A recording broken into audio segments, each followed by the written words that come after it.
حال ہوتے دیکھا اور بیماروں کو شفا ملتے دیکھی۔ مجھے آج بھی یاد ہے، تقریباً 2-2.5 سال پہلے ایک خاتون جن کا نام نورین ہے، انہوں نے مجھ سے رابطہ کیا تھا۔ جب پہلے دن فون پر میری ان سے بات ہوئی تو انہوں نے بات کم کی اور وہ روئی زیادہ۔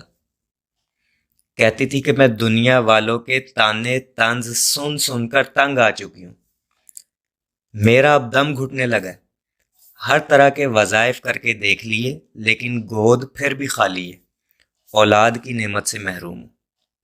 6 سال ہو گئے شادی کو، ہر طرح کا علاج کرا لیا، ہر طرح کے وظائف پڑھ لیے، لیکن آنگن ابھی بھی خالی ہے۔ دعائیں مانگ مانگ کر تھک چکی ہوں، اب تو کچھ بھی پڑھنے کو دل نہیں کرتا۔ اچھا، یہ میں لفظ با لفظ ان کی بات آپ تک پہنچا رہا ہوں، کوئی بھی لفظی ایڈیٹنگ نہیں ہے۔ اور جس انداز میں وہ بلک بلک کر رو رہی تھی، شاید میں وہ جذبات آپ کے دلوں تک نہ پہنچا سکوں۔ یہ دکھ وہی سمجھ سکتے ہیں جن کے ہاں اولاد نہیں ہو رہی۔ اللہ تعالیٰ سب کو نیک صالح اولاد سے نوازے۔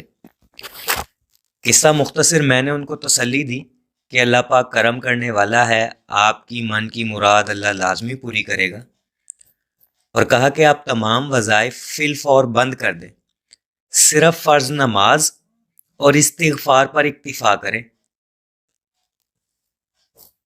اور اس کے ساتھ ساتھ استغفار کی برکت کے چند ایک واقعات بھی ان کو سنا دیے تاکہ ان کے دل میں شوق پیدا ہو، اور کہا کہ آپ 1.25 کی نیت کر لو، اور صرف ایک چھوٹا سا لفظ ہے، استغفر اللہ، اس کو اٹھتے بیٹھتے چلتے پھرتے کام کاج کرتے وضو بغیر وضو ہر حالت میں اس کو پڑھنا شروع کر دو، شرعی عذر کے دنوں میں بھی اس کو پڑھیں۔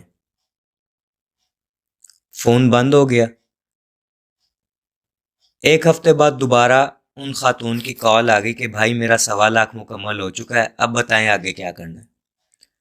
تو میں تھوڑا حیران بھی ہوا کہ اتنی جلدی 1.25 مکمل بھی کر لیا۔ خیر، میں نے کہا آپ دوبارہ شروع کر دو۔ کہنے لگی ٹھیک ہے، میں آج سے ہی شروع کرتی ہوں۔ اگلے دن میسج کر کے کہنے لگی کہ ایک بات پوچھنی تھی، اگر برا نہ منائے، بات یہ ہے کہ کیا واقعی استغفار سے اللہ مجھے اولاد دے دیں گے؟ تو میں نے کہا یقین سے پڑھو، بے یقینی دل میں نہ لاؤ۔ اگلے دن پھر میسج کیا کہ بھائی زیادہ پڑھنے سے رجت تو نہیں ہوگی؟ میں تھوڑا چڑ گیا، میں نے کہا بہن آپ چپ کر کے پڑھتی رہیں، باقی معاملہ جو ہے نا آپ اللہ کے سپرد کر دیں، اور اب مجھے آپ اس وقت میسج کرنا جب آپ کا 3 مرتبہ 1.25 مکمل ہو جائے۔ پھر اس کے بعد اس کا فون نہیں آیا مجھے، نہ میسج آیا، میں بھی بھول بھال گیا۔ کم و بیش 6-7 ماہ بعد، 6-7 مہینے بعد، یہ میں اندازاً بتا رہا ہوں کیونکہ اب کنفرم نہیں ہے کتنے مہینے بعد اس کا دوبارہ میسج آیا تھا۔ کم و بیش 6-7 مہینے بعد اس کا میسج آیا کہ کال پہ بات ہو سکتی ہے۔ میں نے انہیں ٹائم دے دیا کہ اس ٹائم فون کر لینا۔ فون کیا تو رونے لگ گئی۔ میں نے کہا پریشان نہ ہو، اللہ پاک کرم کر دے گا۔ کہنے لگی بھائی اللہ نے کرم کر دیا ہے، استغفار کی برکت سے اللہ نے مجھے خوشخبری دے دی۔ میں نے کہا مبارک ہو، یہ تو خوشخبری کی بات ہے، رو کیوں رہی ہو؟ پہلی مرتبہ فون کیا تھا تب بھی رو رہی تھی، اب فون کیا تو اب بھی رو رہی ہو؟ تو کہنے لگی وہ رونا دنیا کے طنز کی وجہ سے تھا، خالی گود کی وجہ سے تھا، اور اب یہ رونا خوشی کا ہے۔ میں اللہ کا کیسے شکر ادا کروں؟